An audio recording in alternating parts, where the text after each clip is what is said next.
Driving safaris in East Africa, Kenya and Tanzania, running up Mount Kenya, and visiting Lake Turkana and the crocodile. I'm 27 years old. It's 1977. I was lucky to be once in a lifetime dream job of driving safaris in Kenya and Tanzania. It was like an amazing experience. And what we did, we drove through a bunch of national park, like we drove through Masai Mara National Reserve, and we went through Amboseli,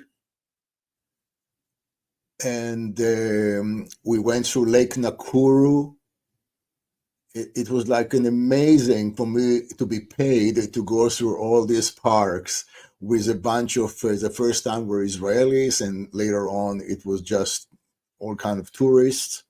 So we went to Lake Nakuru, Nairobi National Park, and of course the famous, awesome Serengeti National Park.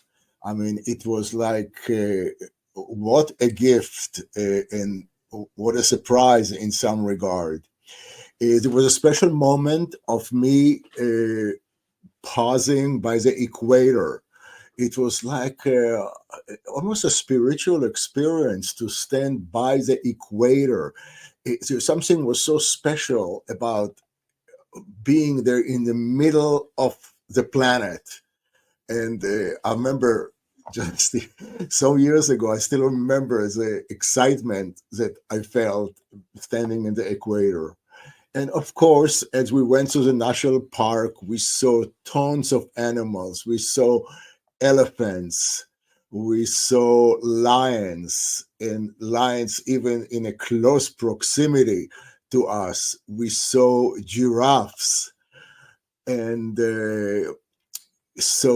and after the giraffes, we of course saw gorgeous giraffe just didn't mind us. Then we saw buffaloes, and the buffalo was interesting. It's a buffalo. There was one time that the buffalo started chasing us, and the local Kenyan guide told me, as I was a driver, to stop. And I told him, "You must be kidding. Look back. The buffalo is behind us." And he said, "Stop." And he tapped me on my shoulder. And I said, "What the hell? How would I stop? Look at the back." And finally, the buffalo got so close to us, then he's yelling at me to stop. I did stop. And shockingly enough, the buffalo stopped and just walked away like it was a non-event. Wow. I mean, but I remember my heart was pounding, and he is tapping me on my shoulder, the local Kenyan guide. And I said, "What's the hell to stop?" Anyway, this was a buffalo story that I still remember from age 27. Then the other adventure was about Mount Kenya. So as part of the safari, some of us decided to take the challenge of climbing Mount Kenya. This is a picture from the desert around Mount Kenya.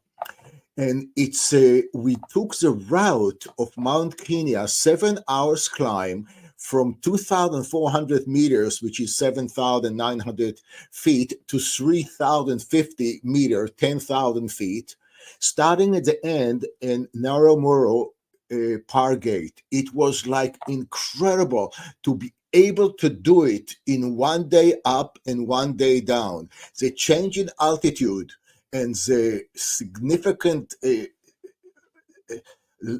lack of oxygen, I actually fainted when I came down. And when I woke up, I was back in camp, and some of the people on the safari drove us back. I mean, it was like, whoa. And so I woke up in the camp, but this incredible 7 hours jump from 2,400 meter up to 3,500 and back was just too much for my system. And then we were on our way to Lake Turkana, the crocodile infested Lake Turkana. It's a fascinating trip. And I took some pictures. I have been before to Lake Turkana, and everybody warned me about the crocodile. But somehow, this safari guide decided we can walk to El Molo Island through, and I was scared. So I stayed back. Here is a picture of me taking a photo of everybody walking on the lake and me kind of hesitant with all the stories I heard about the crocodile. So I'm taking the picture and letting all the people on the safari go ahead of me because I was just so scared. But then we all went to do El Molo. So it was like, and El Molo was interesting anthropologically, and going through the lake and the crocodile was just a different world. And I don't read much about before I go to places because I like to do a clean anthropology without being guided. So we spent time on El Molo Island in 1977, and it looks so different today. There was kind of no building, primarily huts where people lived there, and it was like fascinating. No English, nobody was talking in English except for the guide. So it was a fascinating, challenging, anthropological, one in a lifetime experience driving these 2 week safaris in the crocodile infested, dangerous Lake Turkana. And I still, as you can see, I remember it 50 years later.